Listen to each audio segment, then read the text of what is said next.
Abusia de nsɛm si na menkai wo sɛ akasaman so amanyɔku NDC ene da sɔre anɔpɛ release from kokora na wo mode abaya yɛde mu nsɛm no ebema ne nyina ɛfa ɛyɛ James Jeche Kwesen no da Supreme Court kwa setena hye sɛ opanyin bɛyɛ ankamara hye badwama chi amehene wonfa indelible inki na ne ɛte sɛ de yɛ market register obete sakati bombe present sɛ Kofi Menu present sɛ kumi be se wo mo pechi no bete present out na se wa banzo ni tia pam se aboba na Drew James Jeche Kwesen so a ne atro absent san se bra na wo gina ene bra na mpanimfo so ani in ene bra ne nsami ba ye ni nyina no panyin ni mfa ande kodan court we na court no wa hye se panyin sa bre no na okuta Canada krata kire se wo ye Canada ni esan eye Ghana ni nti no se de abato no omoto no wase no of ni nyina no eye null and void na che se wo mato ni nyina egu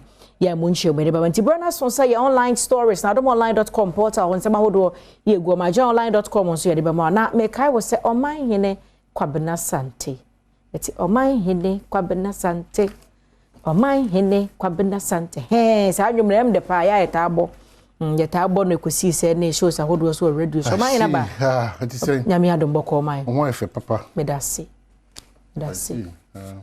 all for you all for you what I don't know all for you it all for you I dey wait you baba as about do tata oba ka kire wo say dia all for you. Yes. All for you. Anochiwaba. All for you. Odimewu. All for you. Wedi obeku. All for you. Emma.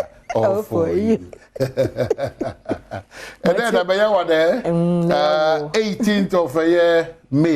Yes. Hey, wow. Eko. Ye kuju na nche ne apaya finim. Hey. Saponis. Joy daddy force omo chiao.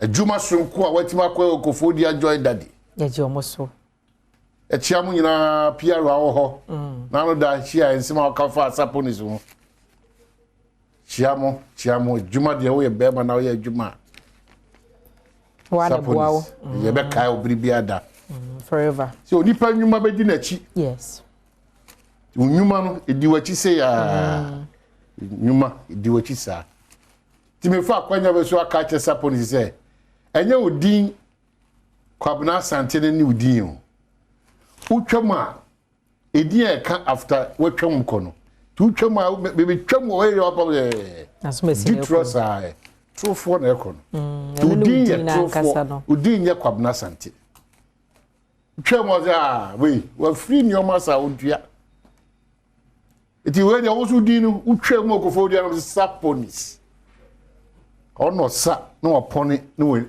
all them job sapo when you say o pharmacy school ultimate blended watermelon in Afra hey Saponis ochire nru yes ketrese de otubo abo ne ho yene hise de odina nchen kwa so say they are not trouble ochire nru say it's what that herbal doctor well on the pay me a show so person the headline brain and say the other bro 0302 211 equity 4 the other come so just o headline and pay say ma say akonya na say the chronicle and say daily graphic and say times and daily guide for headline ke say pa fa manima o headline ben pa na card be brain 0302 211 701 equity 4 e ma refuse say ye pagya emu na agokansie ni media hodo aka na semidika ene Emaremfi People's Forum yebekwa kogina bia eye yemma yenananom yenyina ya nya hwe yi enti no edi unique se pa bro man ne abusua hodo eye fafa nana fana yebekwa kogina ho na yenuanom adikan hodada omotwamfo nyina kire se de hositie kwa omofasa isuno so de ko enipa emo makwanya mo editina so ko edi empoti anesiye busuani binu no e kira assembly say assembly no so dia na wono e ka wono e team potem wono so e dia na wono ka so interesting package can run na watch na sare husem see ya wada say ya na breaky na ye hwese de abatan na wani ateta na e hadwen but yenim say almost year almost so mass barrier koso ma municipal assembly no kwesi bra kukumo wona ete na mensa mu nyina akopie mu ko support ebusua nti so far baby adru no say de wo kan e okay for bra kofie na busa no na kuma so ada no headline no pay I'm not sure about me come ni na I'm kwa na sante ja me amo there be say nkura mu so di jaye yes yenti o say my own two attachment here me tell me trade okay attachment here if attachment here bechem attachment here but bechem attachment here have hana bisi hono no hana bisi hono yeah but say edun ketia ba na ba anti obeshia Dr. Benjamin okay that's it honorable okay yankoi yenti ogofi ana pray here I number some mama mo and there's a farm moye you hear that statement here for connect person yeah that's it kiss me match headline wada malo TV ni volume ni tie me ni nkomo yeah wapa not sure about mo fefo mami fo nyina ka chire o wa tampa se ben shia I'm a fesel yenti o ma ne pabna you do ya papa o kasa na be ya di no be ya no be boy brane na so me bo ma baso esa se ni fo se ja sai ma brabo ni bo ni ma pomo ho aduna ka sentence ma e di ma woda en mo ya swag aja me bo ma baso papa pa ntia no pe dia baso bo na me mama mo pa se akisi mi se be kwai asi e di peso aso me bo ma baso akis me ya that's why ene de wo bai what chese wo bai Eric ubutu adeso yentie wa no pe headline say not sure ba papa me tia on your mind na kuma ba ye joso ye o be pm o adeso a wo fame free view on one na o ko bo ya se gas na o passa man tese won na ye gusuko taba etutu your MPO, DPO, Kuma. If you best and for that, one share not a walk a crown won't me and your mind. Yes, I send a voice sharp curtain and share with me really upper. Eric, Yadasiano paper, no headline, would they am my Yadasi. Kumi Marche Committee Menka. But I am told. Yentio headline is saying. But on the Casafi, abroad of Bena, school you war, abroad of Bena, or of Methodist. A swap Papa 1 month in the Emma Colarina, school in the Asset. Yaka DCU, the MPC fee. What's it? Nyabotre mame, Kumi, what's a fahe or dobain? Aguna or dobain. Aguna or dobain, okay. War is more of Raka district. And a school down a swap, Cobosome. Was somebody abro 4 April. Okay. 4th April. That's about 1 month, 1 week, 1 month, 10 days. And until Sukaka year to last 2 weeks, young Korea de go school. So yes, I was say I said over one, I said over all the color a paper so. And the prayer no can say crown is you are taught into the idea of where the first one. Colano crowd about school because they moved in the other. Kumi yada sene amane ba odi free agona odoben abreye yenko amali dia ho Lydia mache na not to ba to yentio oni not to about the pay bomb about yada se go for dia to say your book and kakra or go for dia ba to say ye kwan ye ba ko it say MP and MP if I would sell I won't show many maybe that maybe you may now get go for dia to say kwa unye yes you for for me next year to aba Ghana amali dia yada se pa dia amane ba odi free kofodua abreye yada mo se okay so you better say me say when you akwanya next time so be nya headline out dia abreye baby a brema sikumo dobin sukuu no ho asem ye behwe na ye di akire na ama ye yimpayifo so asutire say so kofodia sushan so ye betwe road ministries for so na urban roads for na highways for so attention abaso na Adom betimi aye dia kwan de miamia bebre ana won kwan de esin tokese pa ba wonti ye kan nyina so ye ka se adwobra because dako untimi fa anya kwan ni nyina ye sure say be do bi as demom ye kai mpanyimfo a ana omo so ho be hare omo ntama omo timedi dwumese so omo timedi di mo amoso nya akwanya e de abaso de bre mo so ye damase mo nkoso na mo hwe bedwam ene Adom TV. It's very, very important.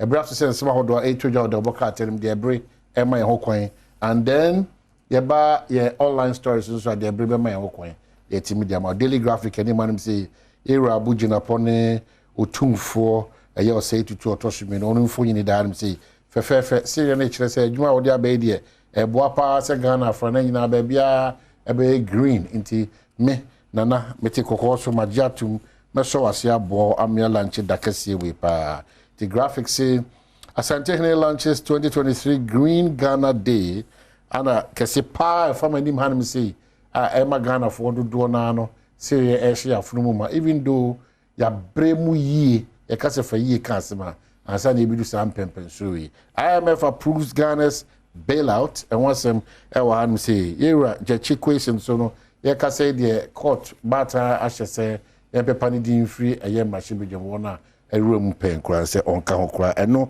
ana na osaka ewura na chwa banso kase ene ndisi amanyo ko nso de krata abeto abontin sa krata je beji braking kan nyina ediama high court nso ewura nyanta chi na asensensem no ese eno so ayade a emu ayire pampi pa ewo honom the chronicle say abenwa $3 billion IMF deal finally cooked.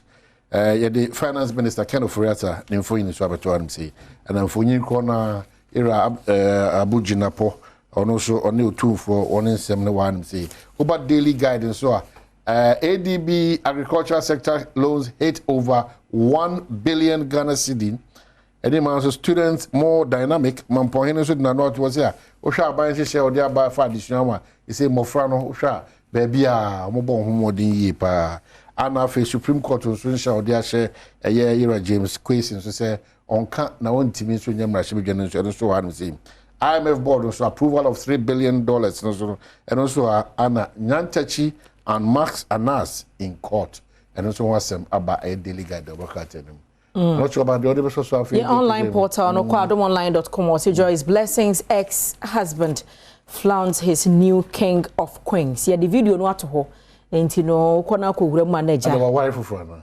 ubo wura mu a de wanya king of queens o say za ma no say yedoso yedoso enti no wonya pakekope na say enko hwe nim za zo modoso du ko fa bi za keke mom jampotre na pe de wakoma pe na bo hompaye de modoso na rade nyi bi ma wo unya saponis fo ni bi omo no be ko ne pepe boot for boot fa joy daddy na omo so afa ayi kasaprako na say baby e komonim sa saponis fo ne de omo no be ko chia ya.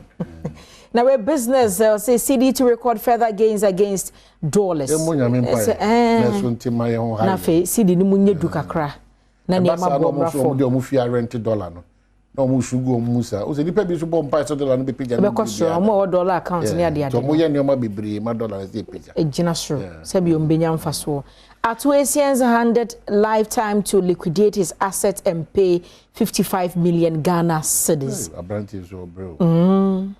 The anya rade hu ni mobo untutu na mo yi ntem because they try to on the MC banner and fadia yes asem na ato no asem akese banner ato was MPP primaries a video of Baumia branded campaign tracks hit social media enti ubo raw be hu Baumia must win BMW any pick up ahodo unity no okoho ma bo hu say emfonyi ni egugu where was a man 47 arrested for defiling 2 children at Bole nipa panyini ba ko ofisi aduanan son wa defile enkwada mienu e wo bolenti say aposi for ensa akana embra no 47 and enkwada mienu my journal online so enie will be my journal online obehu say IMF board finally approves Ghana's program request for $3 billion bailout at the Honomo and Africa the Supreme Court's ruling on Jeche Kwesi's case baffling minority in parliament reacts and I say I was hoping see a bit projected and krata no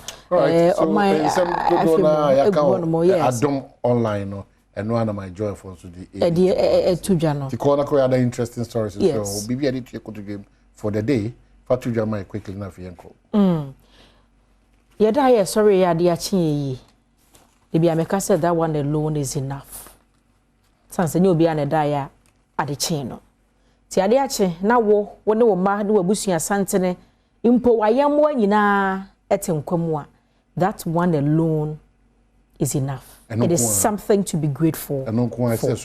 That one alone is enough. Okay, on that note, morning so and what can I know any so Cassia pass or that? I don't know what dofu net me sorry. Because any automatic cell there so team what dofu nas sorry. The men on some bomo. Na ye jumadema ho, ye jumadema oma, ye jumadema obusia, ye jumadema potema kopi, na ye jumaden ye hia pa magana. Na fen munyam shebre obi bia ono what etu anamo. Ye de si ha na mom ye toa so